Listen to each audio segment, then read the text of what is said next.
All right. Hello, everyone. Welcome to the 411 Ground and Pound MMA podcast, where your weekly look into the wide, wacky, wonderful world of mixed martial arts. My name is Robert Winfrey, and I am your host, per usual. Thank you all very much for listening. It's always.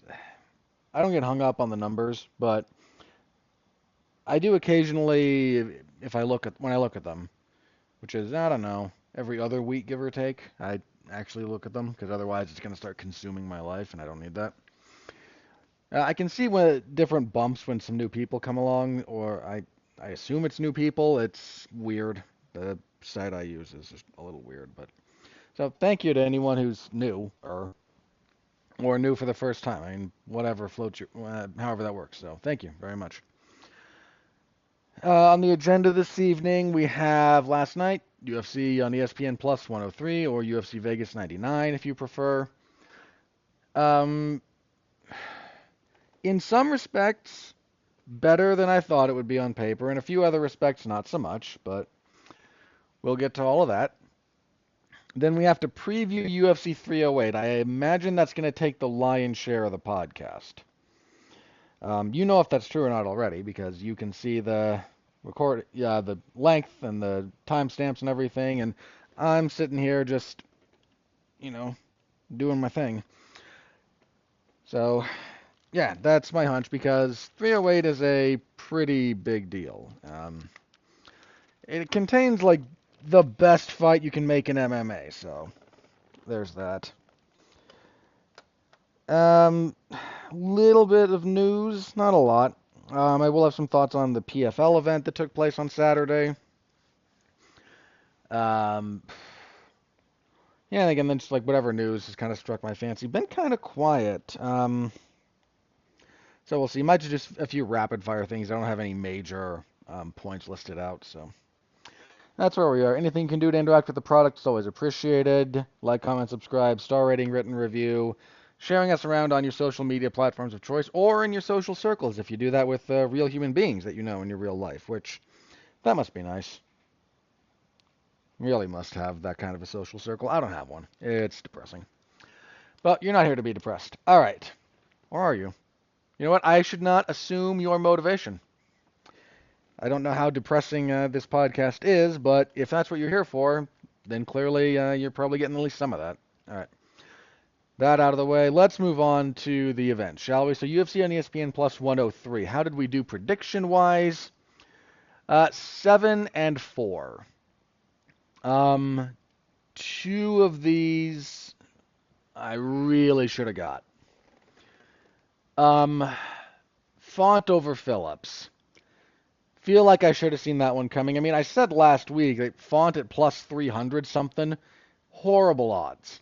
Horrible odds. People got paid on that bet, and good for them. That was not an odd. That was not a line betting wise that made any sense to me at all. I probably should have seen that coming. Font's not that worn down. That said, I might still have been okay going for Phillips. So that one I'm a little iffy on. I should have picked Darren Elkins to beat Pineda. I said when I previewed that's the kind of fight that Elkins just wins, and that guy. There's a few people from this card I have to have a little bit of a say about. You can already hear in Darren Elkins some of the setting in. I mean, he was never exactly the most eloquent individual, and I don't mean that as an insult. I mean that as an observation. But you can start to see it kind of starting to set in already, and given all the head blows he's taken, it's not that surprising. But this is the kind of fight he wins. It was a pretty good fight. Should have got that one right. What was the other one I really should have got right?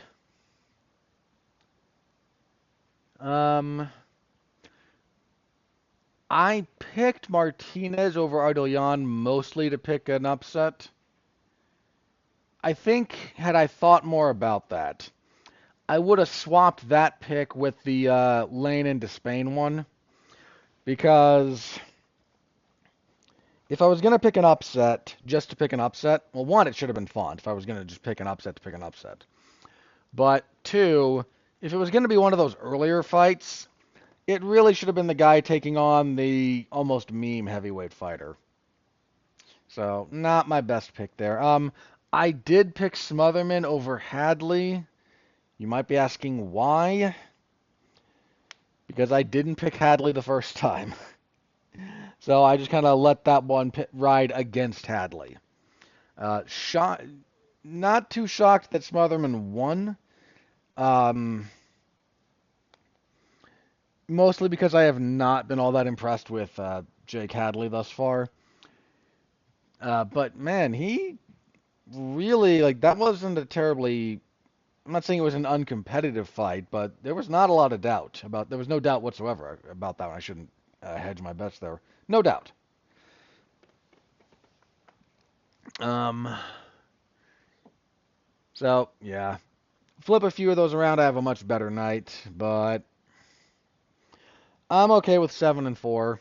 Not my favorite line, but I'll deal with it. Um, Year to date, that brings me to 296 and 125. Yeah, I'm still okay with that. I'd like it to be a little bit better. I was really kind of half hoping. Was I gonna hit three? No, I would have needed to go perfect last week to hit 300.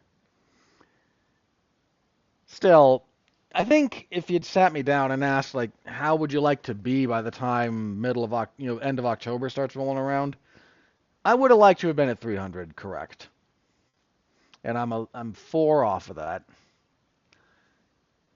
You know what? I think if I look back on the year, there's pretty easily 4 that I could have found that I should have got right.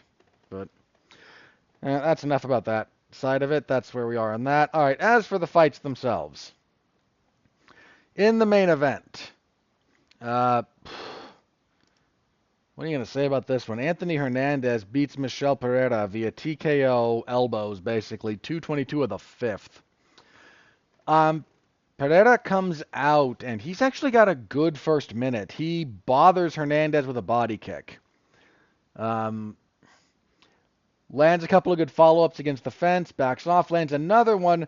The second one does bother Hernandez as well, but he doesn't fold up. He plays it off, and for some reason that seems to mess with Pereira's head. Because from then on, he is just in the washing machine, man. I I did think Hernandez won the first. Well, Pereira had that good opening bit. He didn't sustain it longer than that, and I do feel Hernandez got that round back. But if you did want to give the first to Pereira, I don't think it's unjustifiable. I don't agree, but I don't think it's out of bounds. I gave Hernandez a 10-8 in rounds 2, 3, and 4. Only one of the judges did that officially. Derek Cleary had 2, 3, and 4, all 10-8 for Hernandez. The other two judges, I think they unanimously gave him a 10-8 third, but they only gave him 10-9 in the fourth, which is weird. If you didn't want to go there in the second, I can kind of see you wanting to be conservative in that respect. But here's kind of the thing about that, and there's no look. Hernandez set a few records for the middleweight division in this fight. He set the record for most takedowns in a single fight by a margin of like 3. And when we're talking about how many he hit, that's a pretty big deal. He overcame. Who was it he beat to do that? Was it Shemaev?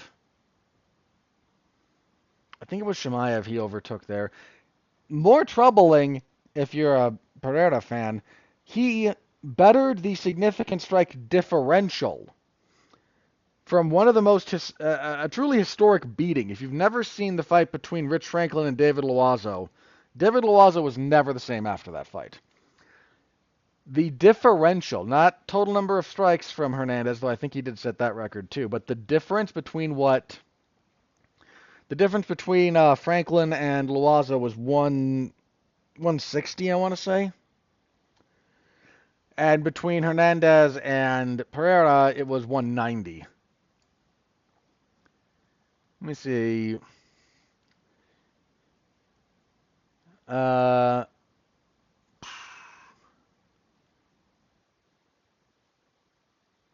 Okay, yeah. Here's a few of the things he did in this fight. Most significant ground strikes landed in the UFC middleweight bout. Okay, 97.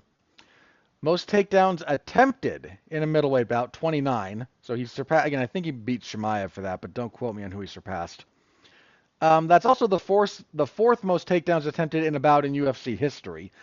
That means he's on pace with some of the crazy lightweight and featherweight and bantamweight fights, and some of those have had some crazy takedown sequences.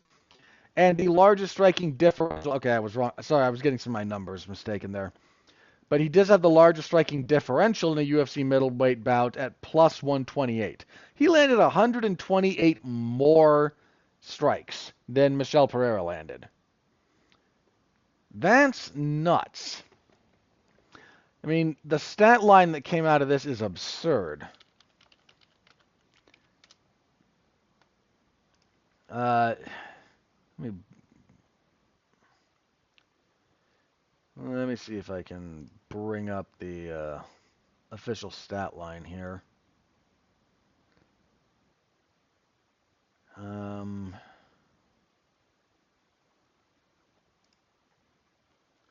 think the UFC stats. No, wait, there it is. Okay, it took a minute to connect.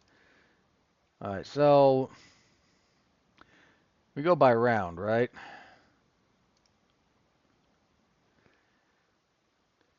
Yeah, Michel Pereira landed 17 strikes in the first round, respectable to the 30 of Hernandez total.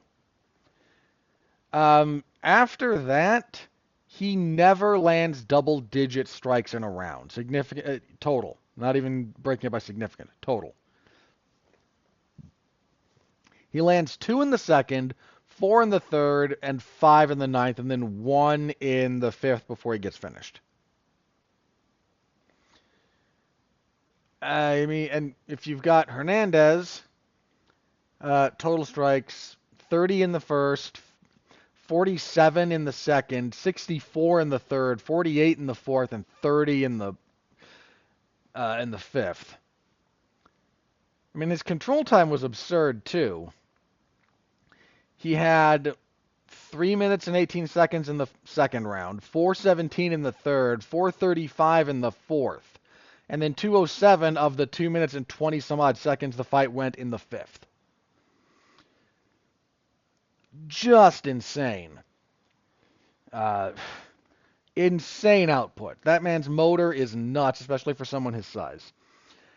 Had some really good technique on the ground, did some really nice passing work, blocked a few octopus guard attempts from Pereira to try and force scrambles, hit some really nice mat returns or high crotch lifts. There are a few different times when he'd get the back in the clinch, switch to a high crotch lift, and then just elevate that.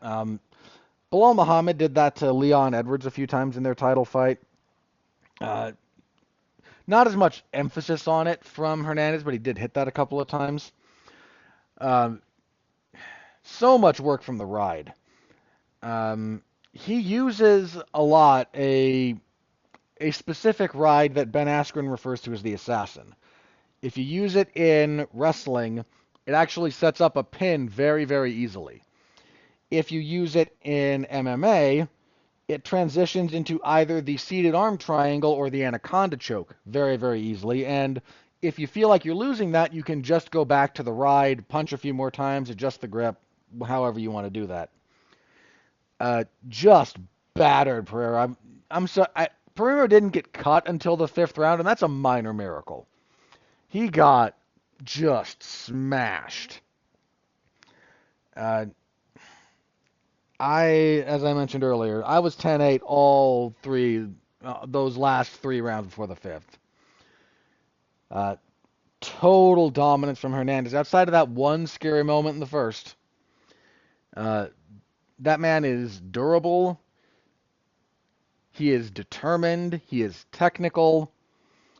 He's willing to do damage. He's dangerous.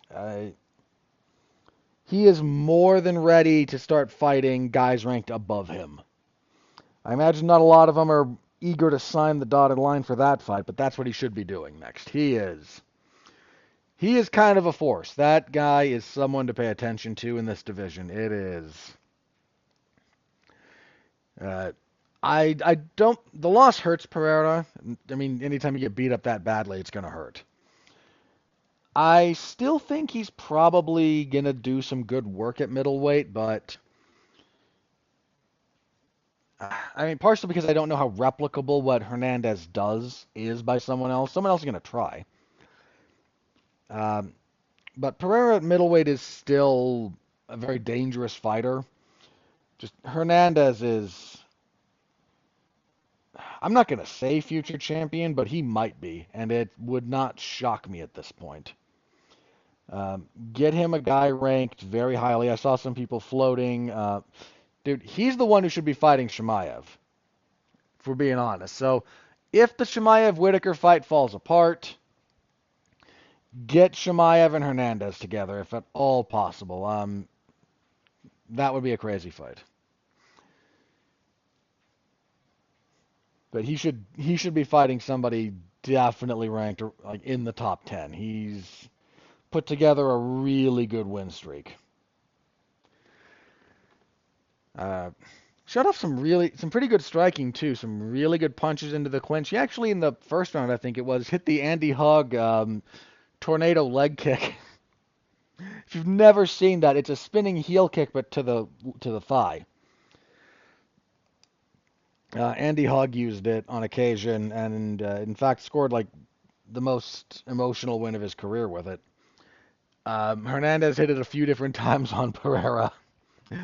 It's a nasty kick too if you throw that. I mean, it's not easy to land, but if you can, that thing sucks. So yeah, one-sided main event. I think this wasn't fight of the night, but it did get Anthony Hernandez a performance of the night bonus. Actually, it was the only performance bonus handed out apart from fight of the night, which we'll get to in a minute or two. Because spoiler for this one, 2 finishes in 11 fights. Main event and then one of the prelims, which we'll get to when we get to it. Other than that, all these went the distance. Which is not that surprising. There was one that shouldn't have. An early one, we'll get to it when we get to it. But one of the Martinez and Arteljan fight should have had a stoppage, but bad call by the ref. Later for details, but that's it. The others, Font and Phillips, was never. The others, most of them didn't even get that close to a finish. Yeah, not really that close for the rest of these. Again, apart from the one that did, but the fighter who won missed weight, so no bonus for you because the UFC felt like enforcing that arbitrary standard that they choose to ignore on occasion. Solid performance from Anthony Hernandez. Really, really proved he's ready for the next step in competition, and that's a guy you want to be careful of going forward. Co-main event, Rob Font beats Kyler Phillips via unanimous decision, 29-28 across the board. Good first round from Phillips. He's able to get Font down. Has enough control, but can't really find a submission. Lands enough strikes. It's not a complete bore of a first round. But he starts to fatigue a little bit in the second because he did a lot of grappling in the first. Second and third, Font is able to get his boxing going, avoid the takedowns. He gets taken down once in the third and very, very quickly escapes. Some really good counter grappling from Font here. If you want to see some of it in action, definitely look that up. Good work, and then just better boxing, good pressure. Phillips just struggled to maintain the pace. And while he's got flashy kicks, he's got decent power in his hands. Font's fundamental boxing just shut a lot of it down. So good win for Font, who proved he is not ready to be ushered out to pasture just yet. At flyweight, Charles Johnson defeated Sumudarji via unanimous decision, 29-28 across the board.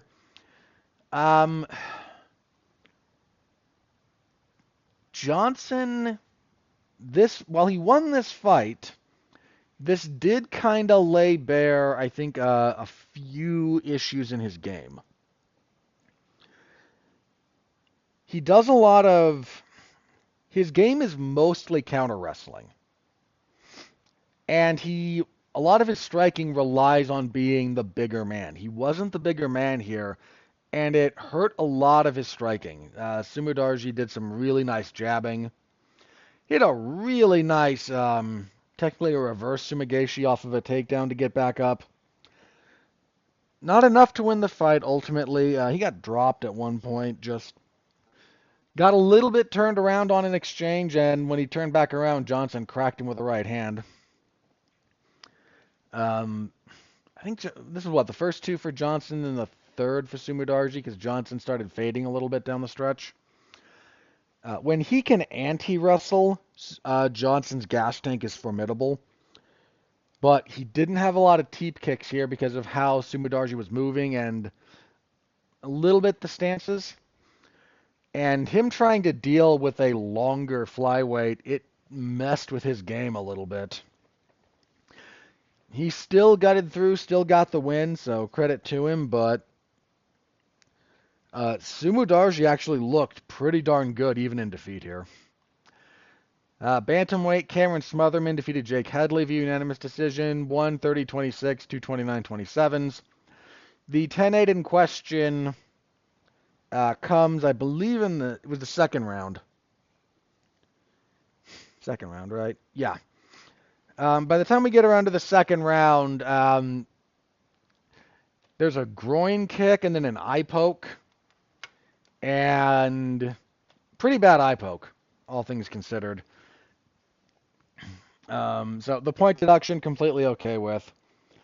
Really good overall performance from Smotherman. Some nice body work, a lot of good forward pressure. Just some really solid overall boxing skills. And kicking off the main card in your fight of the night, Darren Elkins defeated Daniel Pineda via unanimous decision, 29-28.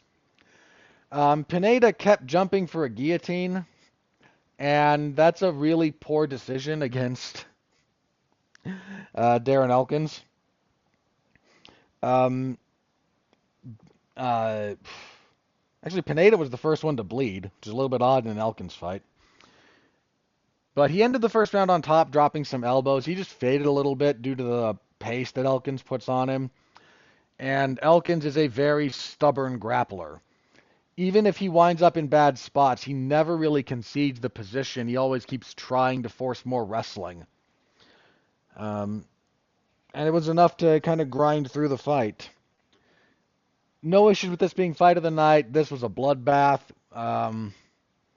Good stuff here all around. Pineda retired after the fight. Given how long the guy's been doing this, understandable. He retired with a 100% finish rate in fights he won, which for a guy with like 42 fights is insane. 48 fights, excuse me. Yeah, in all of his 28 wins came by some form of stoppage. So, fun fight. If you like a good little bloody brawl, look that one up. On the prelims, Asu Almabayev defeated Matthews Nicolau via unanimous decision, 29-28 across the board. Odd first round. Really hard to score that one. But Almabayev, I think, gets the second. I gave him the first. And then he pretty clearly wins the second. Just Nicolau really struggled to pull the trigger here. He didn't really want to commit his weight and get taken down, but it also depressed a lot of his offense. Almabayev's striking still needs work, but I do think he has some upside at flyweight. Nicolau, I don't know what's up with him, man, but that loss to, was it Perez? I think it was Alex Perez who started him. No, Royval. That loss to Brandon Royval in 2023 really seems to have messed with his trajectory, because after that he got stopped by Perez. He's really in a rough spot. At bantamweight, John Matsumoto defeated Brad Katona via unanimous decision, 29-28 across the board. Apart from Elkins and Pineda, this would have been fight of the night. Just some really interesting wrestling from both guys. A lot of good hard punches landed. Brad Katona, I'm worried about him a little bit. He's taken a lot of blows to the head. And his defense is not where it needs to be. Anytime he plants his feet to throw in the pocket, which is a spirit I applaud, but he's not moving his head at all until it gets hit. And that is just a problem. You've got to be able to keep that thing moving. Matsumoto just landed heavier punches pretty much throughout the fight. Listen, overall, pretty good fight. Jocelyn Edwards submitted Tamiris Vidal with a rear naked choke. It is erroneously listed as a face crank on Wiki. This was not a face crank. Just because it's over the jaw doesn't mean it's not a choke. Been over this before. 4:33 of the third. Edwards missed weight pretty bad. She weighed 139. I mean, she beat Vidal everywhere. She was getting this. She was winning this no matter what. Just much better striker. Good clinch work. Just wore out Vidal over the course of this fight. But here's the thing about Edwards. At bantamweight, she has gone 3-2. Now, one of those wins, I thought she lost. I thought she lost the Ji Yun Kim fight. But then she got a split decision over Lucia Pudilova, lost to Nora Cornole, lost to Eileen Perez. Here beats Tamiris Vidal. Here's the giant thing hanging over her head at bantamweight recently. All those times she's won. So I shouldn't say since she moved up. She did some stuff at bantamweight earlier, but since 2022, the only time she's won at bantamweight is when she's missed weight. She missed weight for the Ji Yun Kim fight, she missed weight for the Lucia Pudilova fight, and she missed weight for this fight. 3 times. That is just unacceptable. And the fact that in her post-fight interview she says, I'm not a fighter who accepts missing weight. Like, lady, 3 times. You're now fat. You're fat Jocelyn Edwards. That's just ridiculous. Apart from the weight miss, she looked really good, but I can't overlook the weight miss. The third time you've done so in the last 2 years, no. Well, sorry, last year, almost 2 years, if you look at the months. I can't overlook that. Elise Reed defeated Jessica Penne via unanimous decision, 29-28 across the board. Penne had a pretty decent first round, then just faded and couldn't really replicate what she did in the first. Melissa Martinez defeated Alice Ardolian via unanimous decision, 30-27 across the boards. There should have been a finish in the third round here. So, third round, Martinez hits a front kick to the liver. Ardolian doubles over, gets punched a few more times in the face, and the referee, I believe this was Keith Peterson, calls it a low blow. So, calls a timeout, immediately says, I want to see the replay. So Herb Dean, who's on the replay, looks at the replay, perfectly clean kick. Perfectly clean. The rules at that point, however, were a bit limiting. I like the use of instant replay in MMA. I think we should have some more latitude about how it's used. Because by all rights, this should have been waved off as a TKO. But because it was halted as a foul while they checked it, the only options for Keith Peterson at that point are to either restart the fight, just keep going, or to go to the scorecards, which is a really stupid set of considerations. There should be the ability to just say, no, that was a TKO, because this would have been.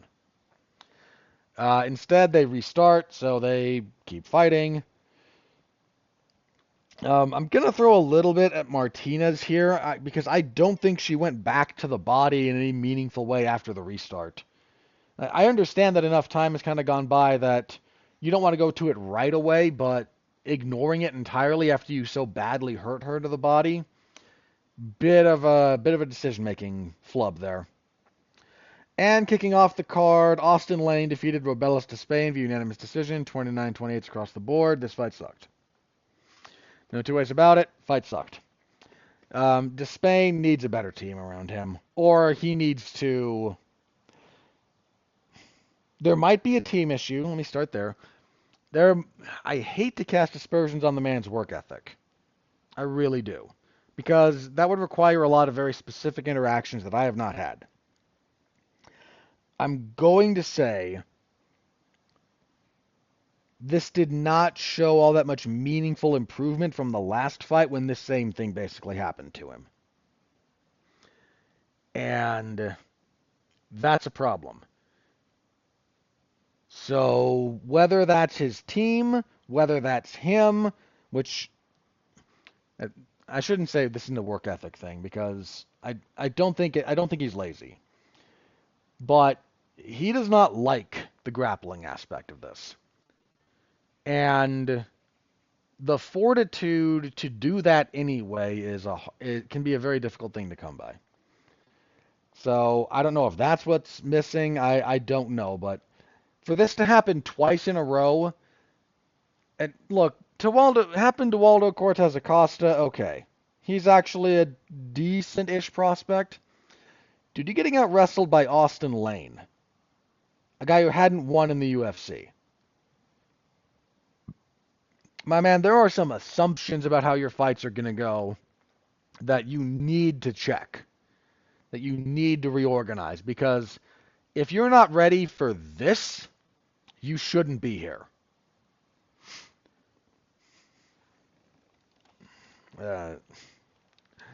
All I'm saying about that one. All right, I mentioned already, but your fight of the night was Elkins and Pineda.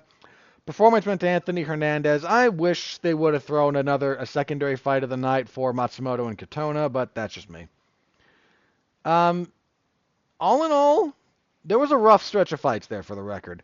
Those first, three, Lane and Despain, Martinez and Ardoyan, Reed and Penne, even Edwards and Vidal, that wound up being one-sided enough to have at least some moderate entertainment value, but that was a bit of a rough stretch. Matsumoto and Katona was good.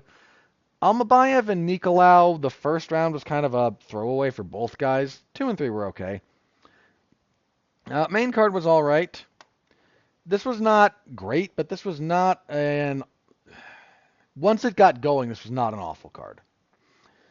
Full report, MMAZone411mania.com. Y'all know where to find that. Go give it a read if you are so inclined. That is always, always appreciated, and I do not take your reading of my work for granted. So I thank you for all of that. All right. Got through that in relatively good time. Yay for me. UFC 308 comes our way this Saturday. They're in the United Arab Emirates. We've got a title fight in the main event. We've got a 5-round co-main event. We've got... What else do we have here? This is a solid pay-per-view card. I would not have put Shara Magomedov and Armin Petrosyan as the opener, but whatever, that's just me. There's actually a few decent fights on the undercard. I am surprised. A lot of times they just kind of punt on those. A lot of regional fighters, especially a lot of Muslim regional fighters. Which, okay, fine. That's a bit like complaining about Brazilians fighting in Brazil. It's something to note. It's not something to complain about, so I'm not complaining. We did get a replacement. Okay, so I don't know how to feel about that one. Well, we got a lot of fights on this card. This is a 14-fight card. Hang on. 1, 2, 3, 4, 5, 6, 7, 8, 9, 10, 11, 12. Yeah, 14. Jeez. That's gonna be rough. especially with 2 5-round fights at the top. That's a lot to ask for.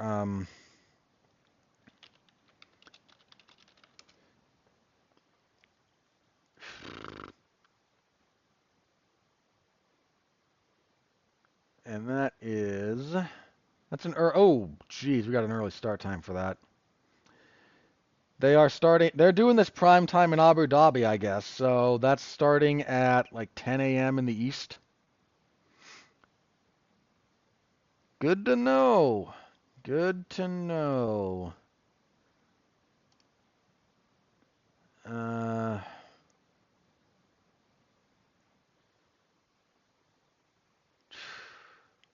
not gonna be a problem for me. I don't know. I'll figure that one out.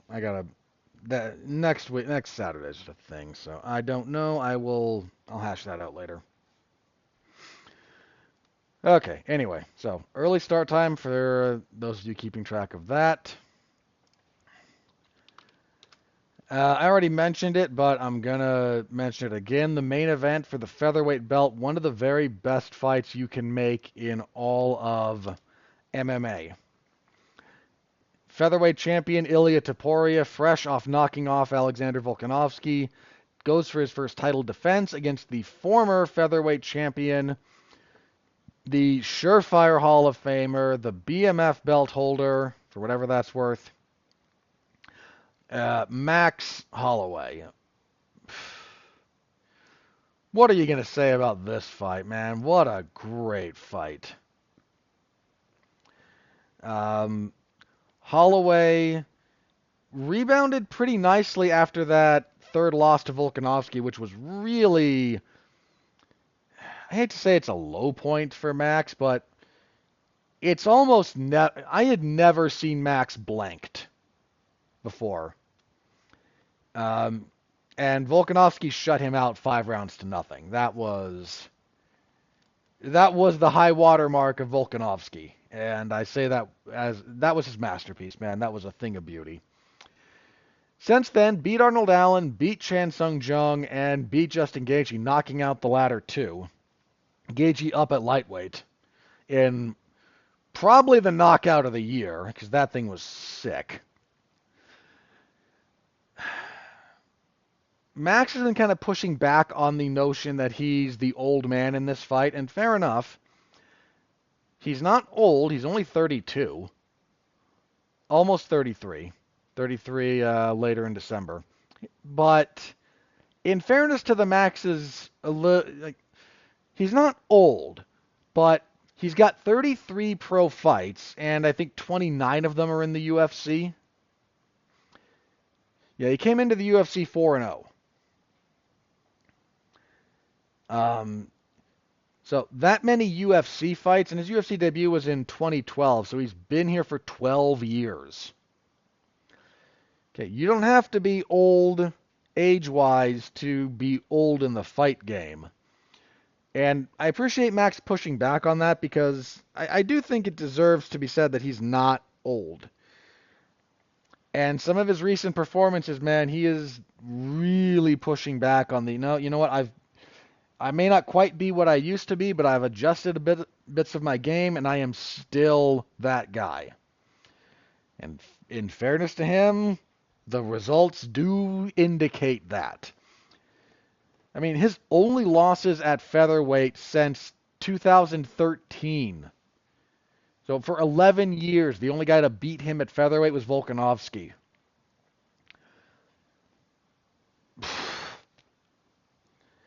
Max is an all-time great. We are lucky to be able to have... I've watched his entire UFC career, man, and I am, pardon the pun, blessed to have been able to do so.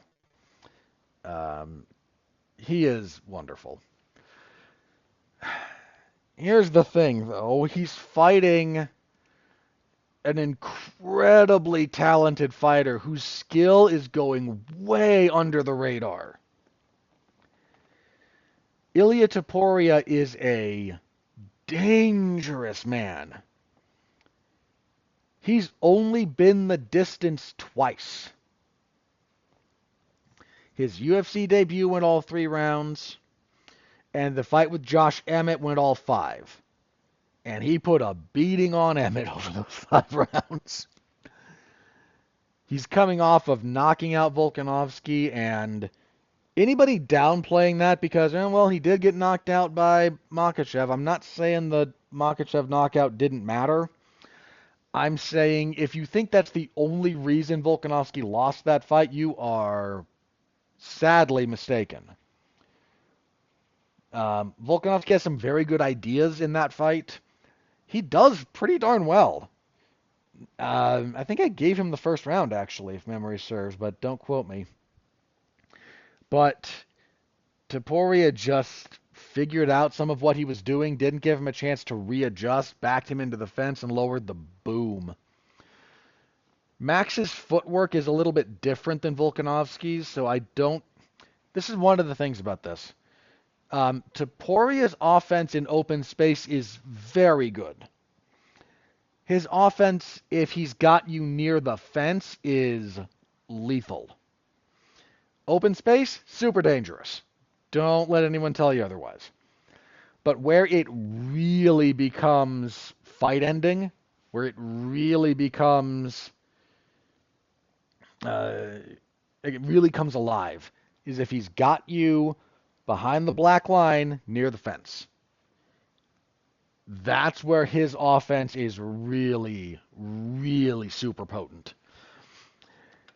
And Max can be pushed into that space. It's not easy, but it can be done. There's a little bit of Max that still lives on his chin. He's done a fair amount to refine his defense. I think especially after the Yair Rodriguez fight, he really tried to sharpen that up because Yair made that difficult for him. Dude, he had to out-wrestle Yair Rodriguez. And he did because he's Max Holloway. But that's what he had to do because the striking was a bit too even there, and it wasn't quite going the way he wanted it to.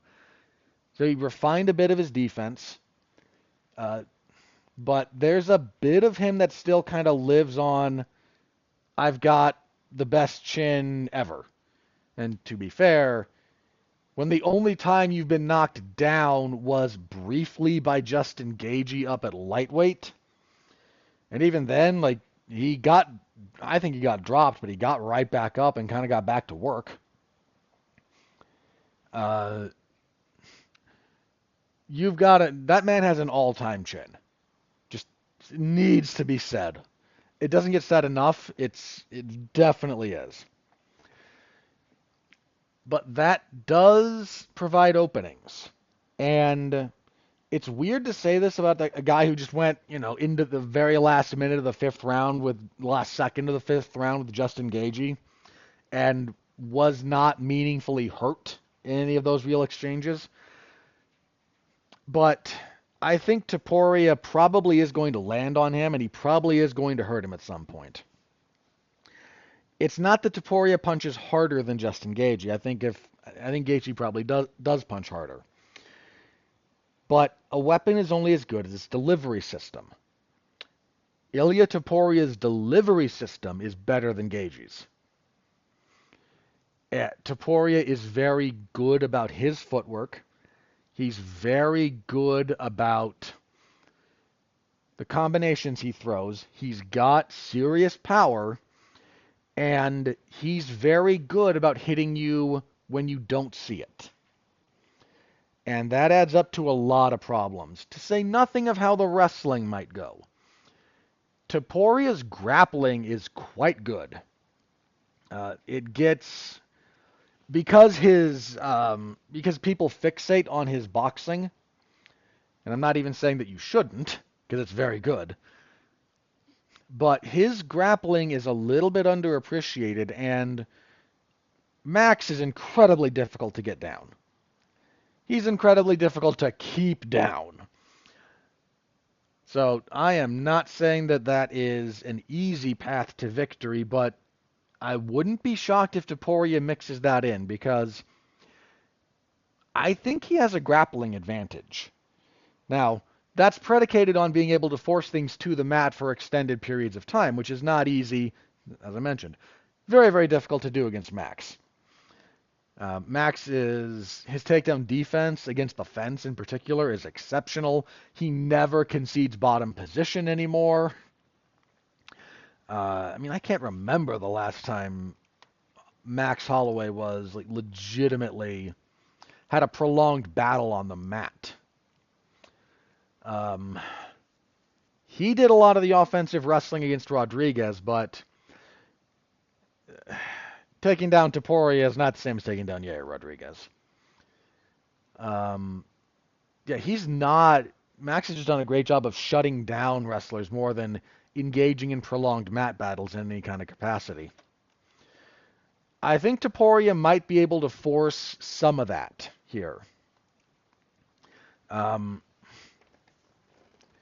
and it's definitely something to watch out for because if he can get on top, he has powerful ground and pound. And even if Max is able to get up quickly, if he can slow that down just a little bit and get some damage off while Max is getting up, that can change the tenor of the fight. Max's output is still, of course, otherworldly. His power is certainly not to be underestimated. He's not a one-punch guy in general. He's a volume guy, but that gets to the point where it wears you down and to where one will drop you. Max is slightly more dynamic. He'll throw the spinning back kicks. I am endlessly interested in this fight. I'm going to asterisk this one because I need to rewatch the last like 2 or 3 Max Holloway fights. I'm generally familiar enough with his game to feel confident giving an assessment. But there's some specific stuff I need to look for, and I really have to go through the last few fights from Ilia Topuria because I do not feel like I have a very good handle on his game. So that's going to be my tape study for the week. So might change my mind on this one. I would avoid betting on this one as a general rule. But honestly, my hunch right now is Topuria.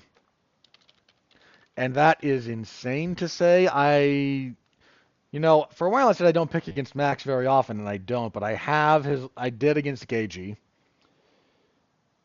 I think that was the last. Did I pick against him when he fought Arnold Allen? I might have, in which case, egg on my face all over. I picked him to beat the Korean Zombie, because, of course, but Topuria's delivery system is just so dangerous. I am, mentioned, endlessly fascinated by this fight. Right now, leaning just a bit towards Topuria, but my opinion on that one will probably change a few times before the fight actually gets here. Great fight. What are the odds on that, just out of idle curiosity?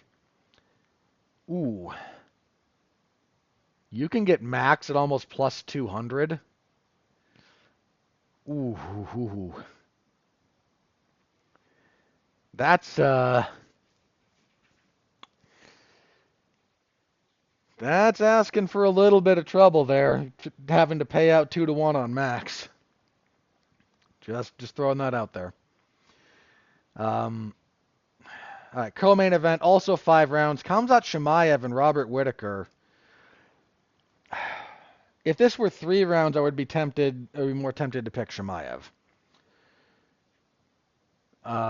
His first round is a doozy.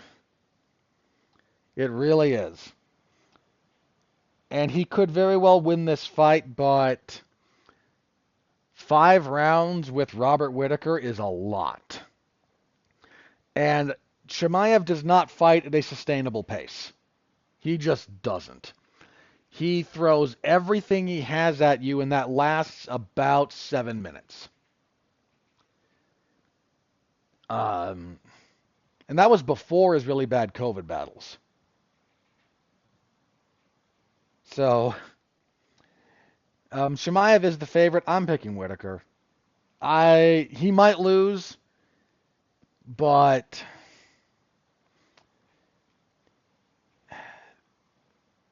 the I don't see Chimaev steamrolling him. And if he can't steamroll you very quickly, he struggles down the stretch. I thought he lost the Gilbert Burns fight, straight up. So I'm going with Whitaker, and Chimaev has the opportunity to make me look very, very foolish here, but going with Whitaker. Featherweight, pretty good fight here. Lerone Murphy and Dan Ige. Murphy's been quietly building something at featherweight. He is undefeated. The only blemish on his record is a draw in his UFC debut. Since then, beat Ricardo Ramos, beat Douglas Silva de Andrade, beat Makwan Amirkhani, beat Gabriel Santos, beat Josh Kulabau, and beat Edson Barboza over 5 rounds. Murphy's not getting a lot of hype, but he's very good. Ige's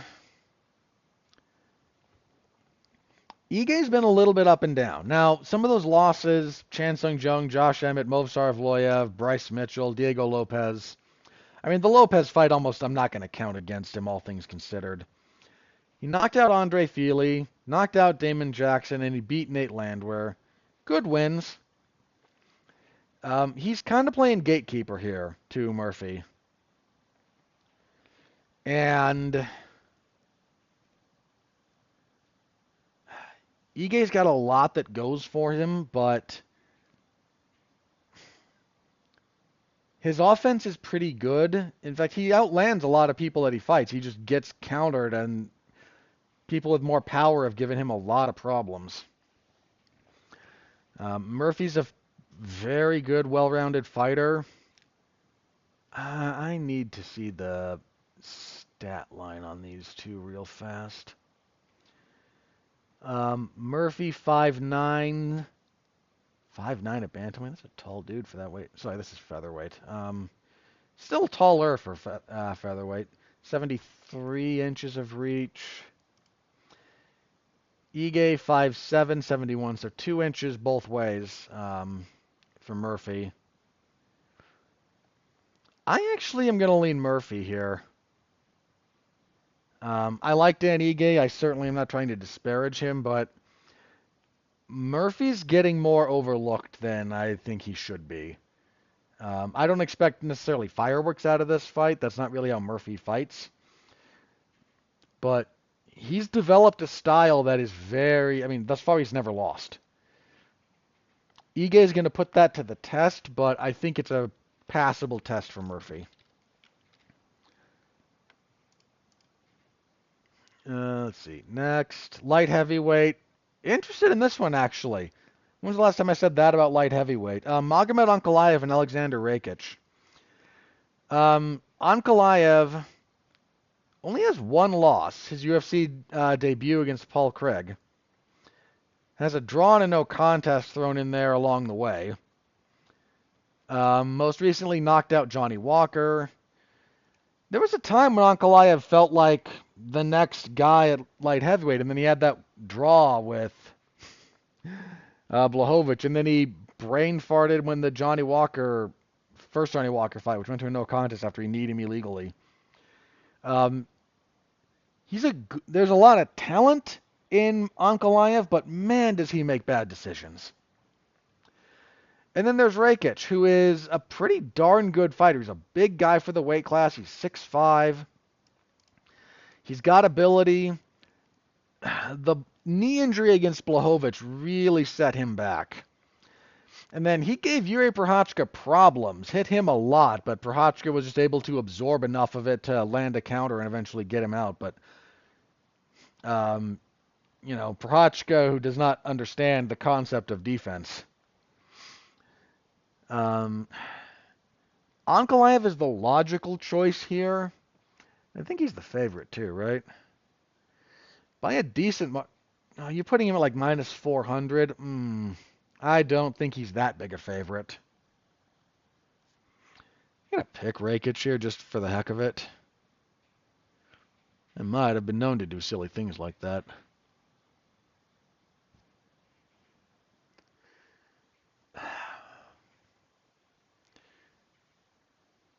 You know what? I am. I don't trust Ankalaev's decision making. And if I'm wrong, I'm wrong. I'll live with it. I'm going with Rakic. What the heck? And kicking off the main card, we have Shara Magomedov and Armin Petrosyan. Petrosyan coming off of that loss to Rodolfo Vieira. He's got a solid UFC record. I didn't think he beat Gregory Rodriguez, though. He's here to lose. Like, there's not a lot of mystery around the matchmaking here. And frankly, I kind of expect it to play out that way. Petrosyan's going to be outgunned on the feet, and yeah, that's the matchmaking here is not. Why is this closer than frickin' Whitaker and Chimaev? Ugh. That's just silly. All right, that's your main card. Pretty solid main card, being honest. On the prelims, Jeff Neal and Rafael dos Anjos. That's a solid fight. Jeff Neal looked like he had a thing going for a while, but recently some setbacks. That loss to Stephen Thompson really derailed him. Followed that up by losing to Neil Magny. He looked good against Vicente Luque, but he had a good fight with Rakhmonov before Rakhmonov caught him with that choke. He missed weight for that too, jeez. Split decision loss to Ian Gary. I kind of thought he won that if memory serves, but don't quote me. Then RDA just about to turn 40.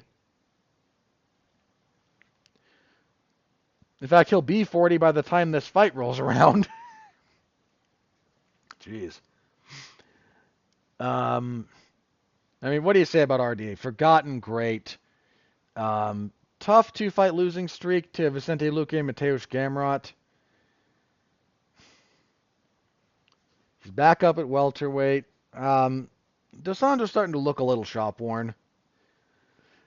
Neal's got power, but another guy who just has been really struggling to put it together recently.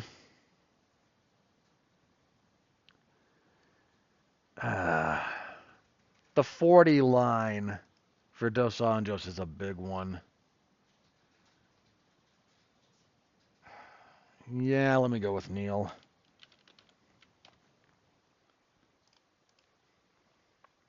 Lightweight. I actually like this fight. Mateusz Rebecki and Miktebek Oralbai. We're going to see some wrestling out of this one, folks. This is a pretty solid fight. Rebecki 19-2. 3-1 in the UFC, coming off the loss to Diego Ferreira. He had a good first couple of rounds against Ferreira, but then gassed in the third, and Ferreira came back and got him. Oralbai 13-1-1. Slightly by contrast, dude's only 26, but looks at least 10 years older than that. Got that old man face going on. 2-0 in the UFC. Struggled a bit with Elvis Brenner, which is not too surprising. Brenner's pretty good, but does need to be said. He struggled a bit here. Oralbai's a decent favorite around the minus 300 mark.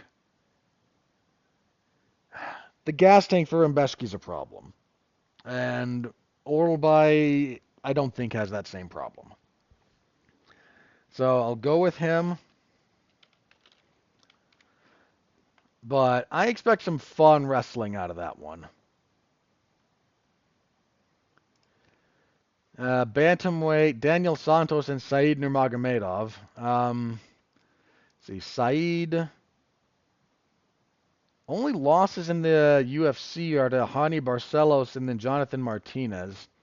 Hit a really nice ninja choke against, no, that was against Said Yacob That was a good fight, actually, between him and Kakramanov. Guillotined Muin Gafrov his last time out very quickly. About a year, a little over a year ago. So he's coming back. I think he had a minor injury. Santos, 11-2. What, 2-0, 2-1 in the UFC. Lost to Julio Arce, then beat John Castaneda and Johnny Munoz. Big step up for him here. Really big. Like, I think they're kind of setting Nurmagomedov up here for a win kind of matchmaking. So going with Saeed. Not too many qualms about that one. Middleweight, Abus Magomedov and Bruno Ferreira, the Hulk. Abus looked okay his last time out. I don't know that I'm picking him to beat Ferreira, though. He beat Warley Alves his last time out. Alves is way past his expiration date. Ferreira, 12-1. He's what, 3-1 in the UFC. I'm actually going with Ferreira. I'm still not sold on Abus. So I'm going with Ferreira. Okay. Bantamweight, Farid Basharat and Victor Hugo. This is... I hate to be that guy. This is kind of a gimme. Hugo is 25-4. Really solid winning streak, actually. How long is that thing? 14 fight winning streak, including a UFC debut over Pedro Falcao. But yeah, this is after Javid had a really rough time his last time out. Farid 12-0 as a professional, 3-0 in the UFC. This is not a meaningful step up for him in competition. They're really trying to set up Basharat here, so go with Basharat. Okay, some of this might be out of order. There's a few fights that I'm not sure where they're falling on the card yet. Middleweight, Ismail Narudiev and Bruno Silva. Narudiev? Let's see, he is Russian-born Austrian. His nickname is the Austrian Wonder Boy.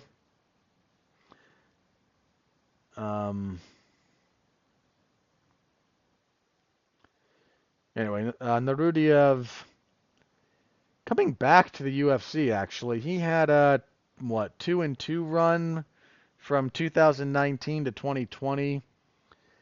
Got cut after a loss to Sean Brady. That's rough, man. Because Sean Brady's real good. Done okay. Kind of surprised they're bringing him back here. But Bruno Silva is on a tough streak, man. That fight with Alex Pereira really did a number on him. He went the distance, and actually gave Pereira a few problems in spots, but he has not been the same since.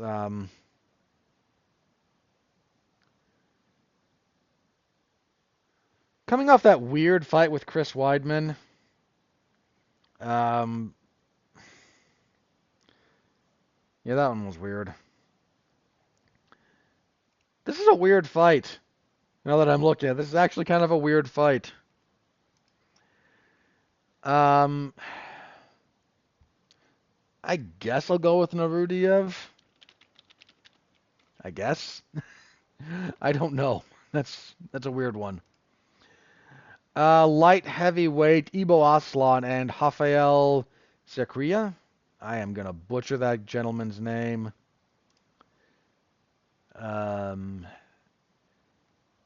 Cercueria?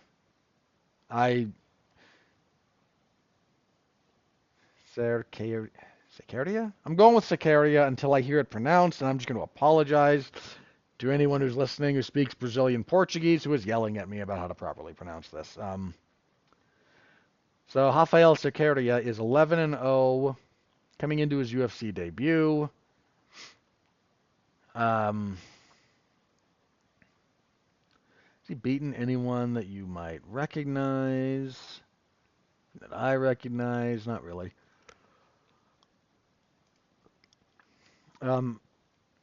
Aslan, 13-1, 5-fight winning streak. Beat.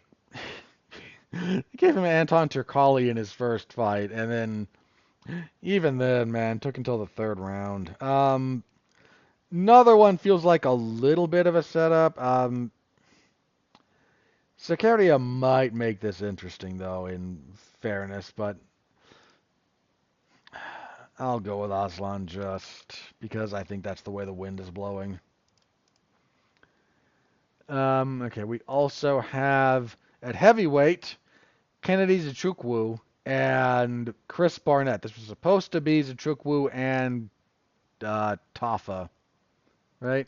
No, Lima. It was supposed to be him and Marcos Rogerio de Lima. That fell through. Lima was replaced by Justin Tafa. Tafa withdrew, and now Chris Barnett stepping in on short notice. I should pick Nzechukwu. He is the better fighter, I think. But I'm going with Chris Barnett for the memes. And I am perfectly happy doing so. And Rinat Fakhretdinov and Carlos Leal. This was supposed to be Fakhretdinov and Nursultan Ruzaboyev. Ruzaboyev pulled out. And Leal stepped in. Have a quick look at these two gentlemen. So Fakhretdinov, I've been decently high on. 23-2-1, 10-fight winning streak, 4-0-1 in the UFC. Got the split win over Nicholas Dalby his last time out. I did think he won that. Had the draw with Elijah Zaleski dos Santos before that, which I thought was fair. Respect to Leal for stepping in, 21-5, 2-fight winning streak. Fought for PFL, Bellator, and the LFA.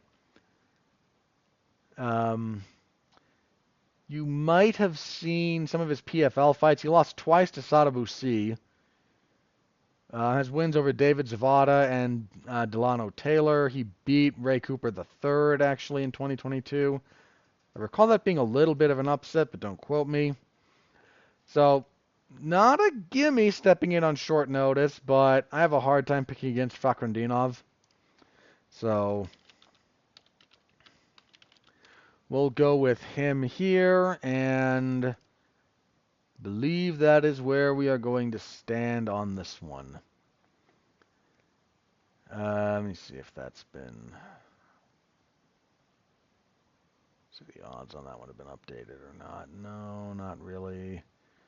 Why are people taking odds on McGregor and Hooker when that's not actually a fight? Ugh, sorry. Whole other thing. All right. Yeah, that's going to be where we are on that one. So Saturday, early morning, come by the MMA Zone of 411mania.com. I will be covering this fight as always, so tune in. Actually, I got to double check this one. I probably will. That is, maybe 2 extra Saturday classes, though, that I've missed, and I don't like that.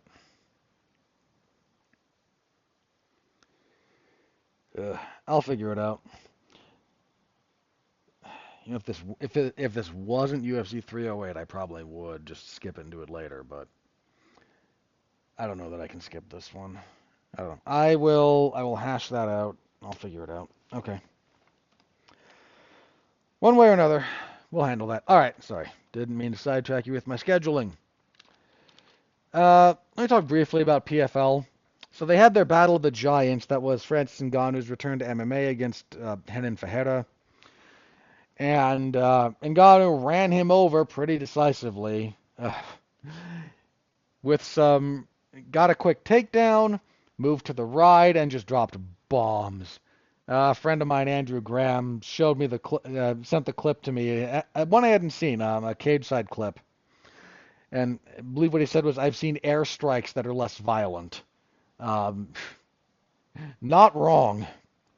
Not wrong at all. Brutal finish from Ngannou. Did it in short order. Yeah, not a whole lot to say there other than Ngannou remains. He is now. This was for the lineal heavyweight title, which you can track if you're inclined to do such things. This also unified, I believe, the Bellator MMA, the Bellator heavyweight title with that, because Ferreira beat Bader. I think Bader was the last one of those, and then he's got all the lineal belts and the PFL belt, and John Jones has the heavyweight belt, which is the least valuable out of the UFC heavyweight belt, whatever Ngannou's carrying around, and Tom Aspinall's interim heavyweight belt. Um, yeah, just weird. Just, it is what it is. Um, Impossible not to feel for Ngannou coming in and doing this with the recent passing of his son, which is just tragic. Um, just a truly tragic thing. So I don't know what he does next. I don't know who else there is in PFL for him to fight. This might have reinvigorated a little bit of interest in him boxing again after Anthony Joshua just. That's one of the worst knockouts I've ever seen, what Joshua did to Ngannou. Because boxing is boxing. If there is a boxing bout to be made for him, it's probably still against Deontay Wilder, and that's just hilarious on so many levels. But I don't want to see him and Tyson Fury fight again. I have no interest in him fighting Joshua again. I have no interest in him fighting Usyk. I don't have any interest in him fighting the guy who just beat Joshua, Daniel Dubois. You could do Big Bang Zhang, Zhang Jilei, and Ngannou might be a thing. So there's a couple of potential options there, but he's already done the big fights. Like, dude, he's won.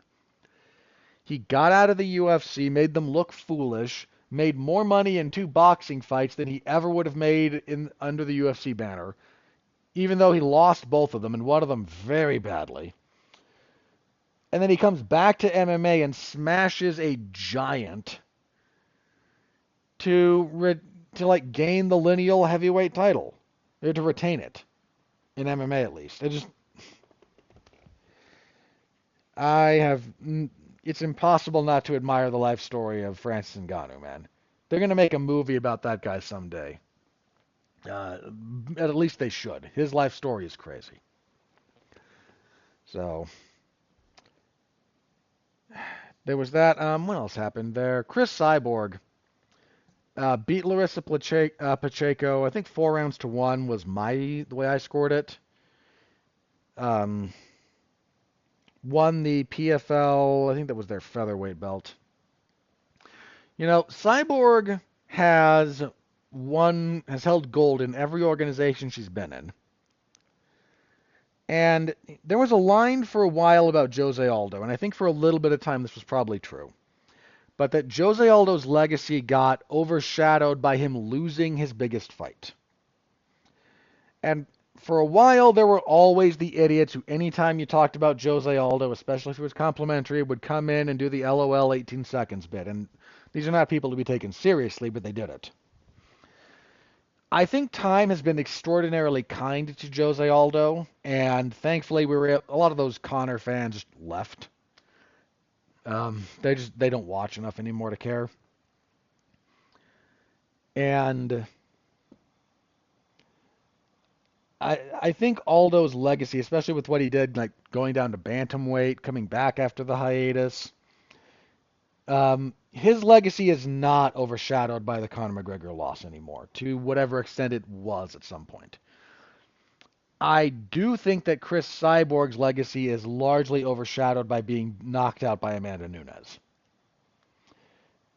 And it's kind of a shame because if you look at her body of work, it is incredibly impressive.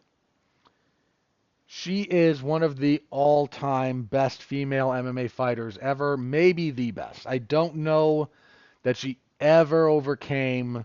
I don't know that, despite how amazing her career is, I don't know that she. I think what Amanda Nunes did wound up overtaking it. But when you're no worse than the second best female fighter this sport has ever seen, that needs to be taken more seriously. And it just, between the years of the UFC, in particular Dana White, being uh, dismissive of her and incredibly unkind, and then losing the Nunes fight, it did. People just don't appreciate her career, and it's a real shame because it is one of the more impressive ones the women's game has ever put together. So there's my little soapbox on that. Is there anything else on that card I wanted to talk about? Um, Give me just a second here. Johnny Eblen beating Fabian Edwards. Okay. Paul Hughes and AJ McKee, actually. Um, the UFC passed on Paul Hughes, but they signed Rebellis to Spain. Paul Hughes is pretty legitimate. Halfion Stott's got a pretty decent win. That's kind of all that's worth talking about from there. PFL just... Don Davis will sell you a load of BS about how they're not that far off from the UFC, and it's a load of crap. It's not that the PFL doesn't have some good fighters. They do. They have probably the best heavyweight in the sport with Ngannou, for being honest. But